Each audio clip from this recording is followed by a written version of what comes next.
Hey guys, today's a really exciting day. I want to show you, this is a project of mine and Allie's. She'll soon be out of school. And we planted a Three Sisters garden. And my corn seeds were old, so only about 2 years old. But I was like, oh, I don't know if they're going to grow. If they don't grow, we'll have to replant them. But look what I see. I got corn. Wait till Allie doesn't know the corn's up. There's corn. If you look down the garden, there's corn coming up all over the garden. And on top of that, my cucumbers, I should say Allie's. I gotta really think this is not my garden. This is Allie's. I gotta get that out of my head and my thought process. But we got the cucumbers coming in. The cucumbers will be the ground cover. The corn will be the tall stalks. And then once these corn are up, I'm going to be coming in with some pole beans. And we're going to plant pole beans all through here to trellis up the corn. So we should get 3 crops just from this section here. Now, we also planted, let's see, what's this? Ooh, see that? We also planted some sugar snap peas. And they're going to grow up my cattle panel, I hope. And again, once again, that is something Allie put in.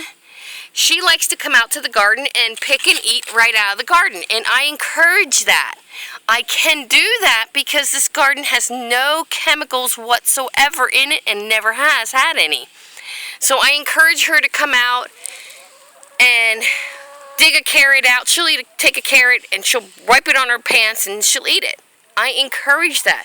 That is what we are supposed to be doing. We are supposed to be picking and harvesting and eating. If you get a little dirt, yay! That's some B vitamins, people. And if the grid ever goes down, do you think you're going to have enough water to wash every single produce you pick? Or are you going to be set up to the point where you can come out, pick, and eat right out of your garden and never, ever go hungry? Give it some thought. And my tomatoes are coming to an end. You see, I got some nice tomatoes yet. My hope is, and I had good intentions. I got tomatoes all over here. You can see they're coming in. Look at that bunch. Ooh, nice. My hope is to find one more large tomato because I want to do seed saving from this. Once again, going back to seed saving, I've grown them in my soil, my environment, my temperatures. And the seeds out of these will actually do better for me the next round than this set did. So I want the biggest beefsteak tomato I can find. And my intentions last night, I did have one. I did save a few seeds, but not near enough. Oh, see that? Somebody's nibbling. I think I got a squirrel out here that does this. But even with that nibble, if I wanted to just roll it around, I could eat this tomato right off the plant.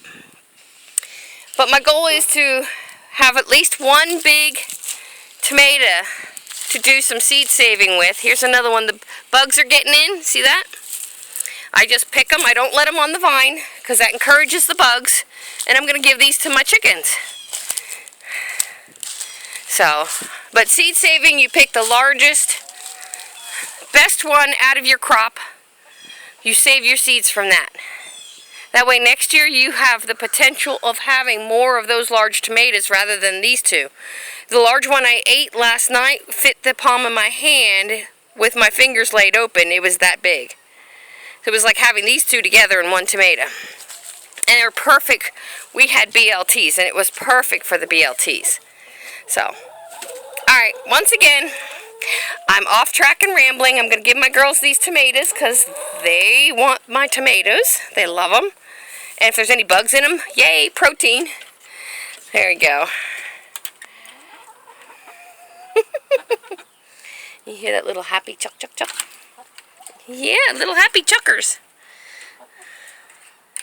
Yep. There we go. Yummy tomatoes, huh? I got one stepping back there. Not too sure. What are you doing? Huh?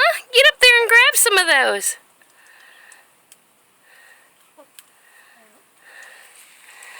What you doing? Huh? Funny thing is, this one is definitely a hen, but it has that comb on the top of its head that makes me think it's more rooster than hen, but she lays eggs, so I'm not going to worry about it. They already had a bucket of scraps this morning. They had a whole loaf of some kind of Italian or French bread. They had yellow squash, some tomatoes, trimmings from yesterday, so they had a bunch of yummies already. Their food is up underneath the roof, so it doesn't get rained on. They have oyster shells in there.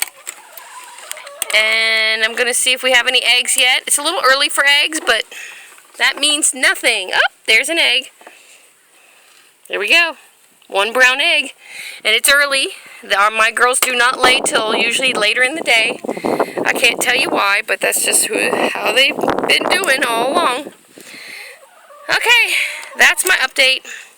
And I am super excited to show this to Allie tonight. Now, Allie, because Allie needs, Allie's my granddaughter. We're raising her right now. And she needs consistency and structure. And that's the one thing my husband and I have been able to provide. So when we start a project, we have her journal.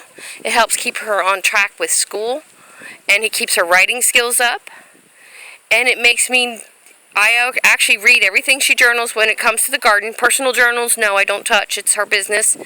But I make sure she's journaling, she's spelling right, she's forming her sentences properly, she's making paragraphs, and that she's inclusive in what's really going on in here. I want her to learn to pay attention to details, and gardening is definitely something you've got to pay attention, what works, what doesn't work. So, this is definitely one of our learning tools for our granddaughter. And I'm hoping she takes a real liking to growing her own food at some point, because I think it's important. Look at all these leaves, guys. Talk about free resources. Look at the leaves. I gotta get my lazy tush out here.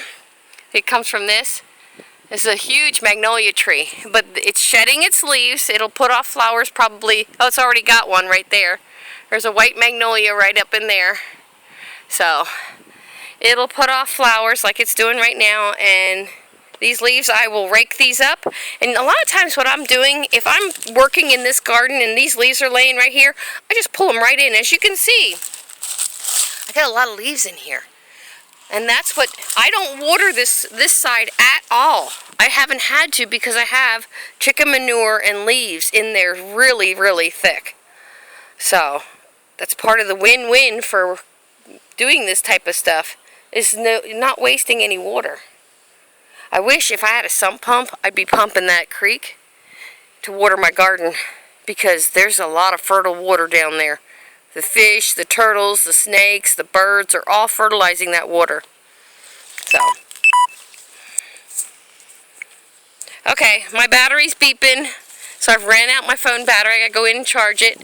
But that's the garden update. It looks a little scraggly, but as you can see, this is doing really good. This is my broccoli, cabbage, Swiss chard, and of course my kale. We're still doing good there. The heat's coming on. With the heat, the garden dies out for me. So I will actually redo this entire garden probably September, October. Alright, I gotta run before my battery's dead. Talk to y'all later. God bless.